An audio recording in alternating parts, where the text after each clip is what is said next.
네, 시작하겠습니다.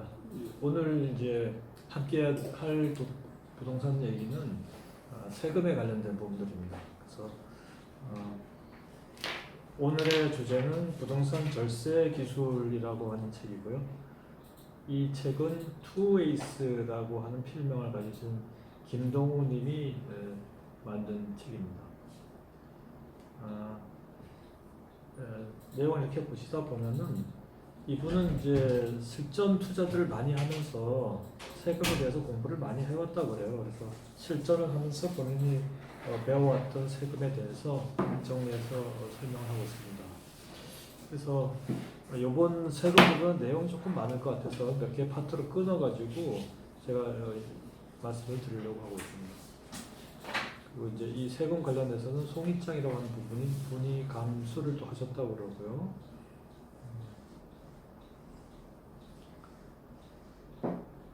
자, 내용은 먼저 세금에 대한 일반론을 먼저 잠깐 말씀을 드리면 세금은 열거주의와 포괄주의라는 게 있습니다. 그래서 조세 열거주의라고 하는 것은 이 부분 개인한테 보통 적용을 하는데 어떤 것들을 세금을 부과한다라고 정의를 해놓고 그것만 부과를 하는 거예요. 그래서 우리 개인들은 조세 열거주의에 해당이 된다라는 부분이고 조세 포괄주의라고 하는 것은 뭐는 빼고 나머지는 일반적으로 다 과세를 한다라는 건데 이거는 법인들이 보통 이제 세금을 낼 때 적용받는 겁니다. 그리고 이제 실질과세 원칙이라고 하는데 어떤 서류나 이런 부분보다도 실제로 어떻게 했느냐라는 팩트에 근거해서 세금을 낸다는 거죠. 예를 오피스텔 같은 경우에 진짜로 사람이 사느냐 아니면 오피스로 쓰느냐 이렇게 실제 팩트를 기준으로 한다고 보면 되고요. 그리고 이제 근거과세라고 하는 것은 세금이 부과될 때는 세부 당국에서 그 근거를 반드시 제시해서 세금을 부과하도록 되어 있다는 겁니다. 그 다음에 이제 네 번째는 주택은 혜택이 많다라는 부분인데 대한민국 헌법에 나와 있어요. 헌법에 뭐라고 되어 있냐면 모든 국민은 쾌적한 주거 생활을 할 수 있도록 국가는 노력해야 된다. 그래서 국가는 이것 때문에 여러 가지 그 주택에 대한 혜택을 많이 제공을 하고 있습니다. 그래서 비과세 혜택 외에도 여러 가지 제공되고 있는 감면 혜택이 많다. 자, 부동산 세금은 처음에 매입을 할 때 당연히 취득세가 나오는데 보유할 때 재산세와 종합부동산세 그리고 임대할 때 또 종합부동산세를 내야 되고요. 매도할 때는 양도소득세와 부가가치세를 내게 됩니다.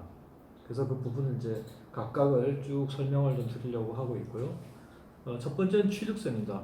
취득세는 간단해서 길게 설명드릴 내용은 아닌 것 같아요. 그래서 보시면 각 그 부동산 종류에 따라서 취득세가 틀린데 많이들 하시는 이제 그 건물에 대한 취득세는 4%고 농어촌 특별세와 지방교육세를 합해서 합이 4.6% 세금이 과세됩니다.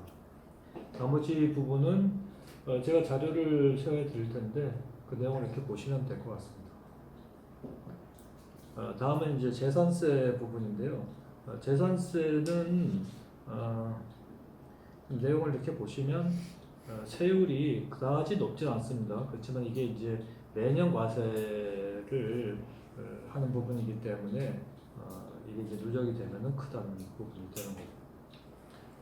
3억 원이 초과했을 때 0.4%.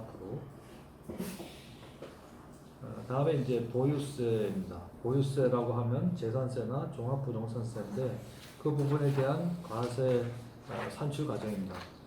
이 재산세가 뒤에 이제 종합부동산세가 나오겠지만 재산세보다는 종합부동산세가 월등히 높기 때문에 종합부동산세를 적게 맞는 것이 중요한 부분이 되고 어떤 경우에 종합부동산세를 부과가 되냐면 여기 보시는 토지의 경우에는 나대지로서 5억 원을 초과하게 되는 경우 그 다음에 일반 주택 같은 경우에는 1주택자 같은 경우에는 9억 원이 초과되는 금액에 대해서 그리고 다주택자는 6억 원이 초과되는 금액에 대해서 그래서 상가 건물에 대해서는 이 부수 토지가 80억 원을 초과하는 경우에 종합부동산세를 내도록 되어 있습니다.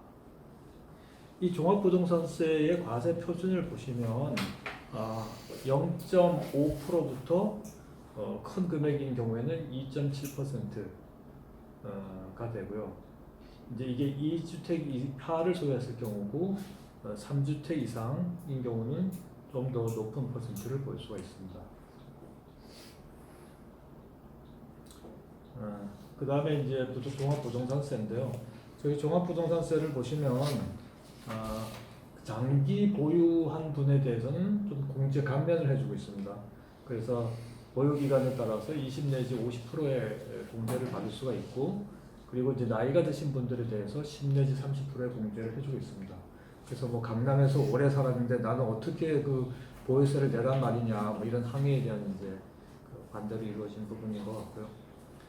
그 다음에 이제 부동산세 계산 과정은 아까 그 세율만 기억하시면 될 것 같습니다. 이 부분은 굳이 설명 안 드려도 될 것 같아요. 그래서 이제 종합부동산세의 감면과 관련해서는 뭐 6월 1일부로 매겨지기 때문에 그때 가지고 있느냐 아니냐에 따라서 됩니다. 그래서 취득을 하거나 매도를 할 때 그걸 피하는 것이 좋고요. 그다음에 이제 어떤 주택을 보유할 것이냐 이런 부분에서 생각을 해야 됩니다.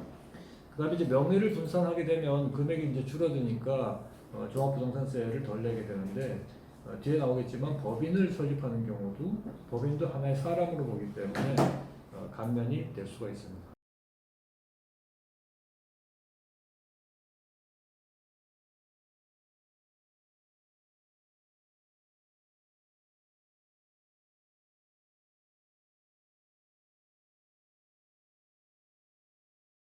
더 조심해야 된다는 겁니다. 월급이 많은 경우에.